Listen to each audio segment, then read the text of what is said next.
que inclusive o nosso jogo mesmo, a gente não lançou ele pensando, pô, vamos faturar rios de dinheiro. A gente queria lançar o jogo para que as pessoas conhecessem a gente, para que as pessoas conhecessem o nosso trabalho, entendessem aquilo que a gente quer comunicar. Então acho que a gente tem um plano, né? A gente tem um plano de trabalho ainda para os próximos anos. Mais tarde o Thiago pode falar um pouquinho mais disso, que eu vou deixar ele comentar, mas a gente tem bastante coisas legais dentro do jogo, e uma delas, a gente tá falando aqui num podcast, né, Thiago? E a gente preparou dentro do jogo, isso era uma das coisas que a gente estava organizando, é que o personagem do David, ele é um cara que faz podcast, né? A gente queria utilizar isso, né? O David é nosso amigo. Cara. E aí a gente fez esse podcast dentro do jogo, mas a gente fez um. A gente tinha escrito 8. Né? Eram 8 histórias de terror que a gente... Você falou do Hotel Cecil, né? Do Hotel Cecil vocês colocaram lá, né? Ah, isso. Na hora eu já bolei. Já bolei porque na hora. E aí teve até uma questão, por quê? Porque aquela história é real mesmo. Sim, Não só pelo caso da pessoa que aconteceu, mas porque Denise eu dormi lá. Você dormiu lá, mano? Eu fiquei lá, né, acho que em 2015, 2016. Mano, calma! Ó, é o seguinte, mano, calma lá, pelo amor de Deus. Mano, é assim, eu tenho um podcast inteiro do Hotel Cecil e eu vou fazer um podcast ao vivo do Hotel Cecil. Então, pelo amor de Deus, você vai participar desse podcast, mano. Eu participo, não. Mano, minha cabeça explodiu demais agora. Você é louco, cara. Nossa senhora. Não, porque foi muito louco. E como foi uma história que realmente me marcou, porque era o único lugar que tinha vaga pro que eu precisava, né? Não tinha hotel com vaga, só tinha aquele momento ali. Quando eu cheguei lá, depois de, cansado pra caramba de uma viagem de não sei quantas horas, você chega lá e eu cheguei dentro do hotel, né? Não sabia nada, não conhecia nada da história. E eles não botavam como Cecil Hotel, né? Era lá como Stay On Man, né? Dividiram então, isso mesmo, Stay On Man. Eles para a parte de baixo e Stay On Man. E aí e eu não ligava, eu lembro porque as pessoas falavam, né? Chegava o taxista, olha só, o garoto, se você fosse pra lá, né, há uns 30 anos atrás, uns 20 anos atrás, eu não te levaria. Porque aquela área ali não é boa. Skid Row, né? Skid Row não pode ser um lugar bom, né? Com exceção da banda, que é muito boa, eu gosto. Maravilhosa! Nossa senhora! Concordo. E aí, depois que eu fui entender o que era o Skid Row de verdade, falei, meu Deus, que coisa horrível. E então aí eu cheguei no hotel e quando eu fui ver, né, eu tinha pego um quarto duplo, só que eu não sabia que o quarto duplo significavam 2 camas, né? Mas assim, 2 camas pra você e mais uma pessoa caso esteja junto contigo. Mas eu tava sozinho, era um quarto duplo, falei, tô tranquilo, vou entrar. Quando eu entro, o quarto não tinha banheiro e tinha um coreano dormindo puto da vida comigo porque eu tava atrapalhando o sono dele, né? Meu Deus do céu. Ou seja, a história foi totalmente real lá do que fala do jogo lá. Tinha um coreano nessa história, que realmente teve um coreano na história.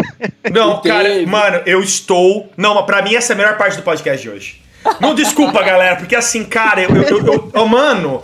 Eu tava torcendo pra um dia falar com alguém que conheceu o Hotel Cecil, que pra mim é muito foda, tem um documentário Netflix, eu já tinha ouvido falar muito sobre o Hotel Cecil, sobre toda a realidade da região de Skid Row, de Los Angeles, que é uma região muito pobre, e é um hotel onde ficavam muitas pessoas que não tinham tantas condições boas, então... tiveram assassinatos. Então, assim, é pesadíssima a história do hotel. E eu falei, cara, a hora que eu ouvi vocês falando dentro do jogo, na hora já, falei, é Hotel Cecil, hein, galera, eles estão falando aqui e tal. Mas eu nunca imaginaria, Renan, que você tinha dormido no Hotel Cecil. Nunca, Foi uma semana tenebrosa, porque eu nunca falei que eu nunca mais pisava naquele hotel na minha vida. E eles falam até depois no documentário, falam, não, tinha 2 entradas pro Stay On Man e pro Cecil Hotel. Mentira, só tinha uma entrada. Era só um lugar, só um lobby pra entrar. Eu lembro que assim que eu desci, eu pedi pra mudar de hotel. Eu falei, mudar de hotel, não mudar de quarto, que não dava nem pra mudar de hotel, não tinha nem hotel vago. Nossa. E eu falei, não, eu quero mudar de quarto porque eu não quero ficar dormindo com um coreano, eu quero ficar sozinho no meu quarto. Acho que é o normal que você queira fazer. Não era um albergue, né? Eu não era um hostel, eu queria ficar sozinho na minha. Aí ele falou, não, inclusive eu consigo um quarto com banheiro. Eu falei, porra, que maravilha, né? Parece até uma coisa estranha. Mas não, era um lugar realmente, assim, pesado. Assim, não era um lugar bacana de você visitar. Caraca, e olha que eu não sabia. E aí, um amigo nosso, né, que mora lá, e ele foi até... A gente tinha saído até pra comer alguma coisa, e ele tempo todo, você sabia o que aconteceu nesse hotel? E eu não fazia ideia. Eu falei, olha só, eu não quero saber. Eu só vou descobrir isso quando eu voltar pra casa. E todo Uber que eu pegava, eles falavam, mas você sabia o que aconteceu nesse hotel? Não, obrigado, eu não quero. Eu não quero saber. Obrigado. Não me importa o que aconteceu aqui. E aí, realmente, eu não dormia, eu fui dormir, e realmente eu não dormia muito bem lá, não. Assim, eu sou bem cagão.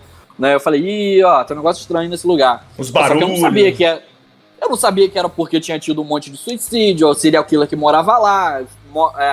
American Horror Story, que se baseava no hotel pra fazer série. Semana passada, o podcast meu foi do Richard Ramirez, que morou lá por meses, cara. Sim. Richard Ramirez, cara. Sim, que é uma pessoa horrível, né? Horrível? Horrível. Pelo amor de Deus. Horrível é um elogio para Richard Ramirez, né? É um elogio, cara. Sim. Nossa senhora, não, pelo amor de Deus. E eu fiquei horrorizado com as coisas do hotel. E aí, quando eu voltei, né, o caso maior que a gente tinha na época era o caso que a gente conhecia, né, que foi o caso mais próximo ali, que foi o caso da Elisa Lam. Foi o caso que a gente mais falou quando eu voltei, né? A minha esposa conversava com o pessoal, eu conversando com meus amigos, né? Também no trabalho. Então todo mundo ficou descobriu o caso da Elisa Lam muito por conta disso, né? Pelo menos as pessoas mais próximas da gente. Tá me dando até um negócio ruim, mano. Nossa senhora. Não. E aí depois fizeram uma série na Netflix. Aí foi quando eu e o Thiago, a gente não sabia que ia ter série da Netflix. A gente tinha instruído o podcast, a gente falou, acho que esse podcast aqui é o legal pra estar dentro do jogo. Então, já que a gente tinha que escolher um dos 8 que estava escrito, então a gente resolveu deixar ali. E a nossa ideia, na verdade, inicialmente, era ter os 8 podcasts dentro do jogo e também colocar no Spotify para as pessoas poderem ouvir. Ai, que da hora. Talvez a gente ainda faça isso, né? Talvez a gente ainda faça isso um pouquinho mais pra frente.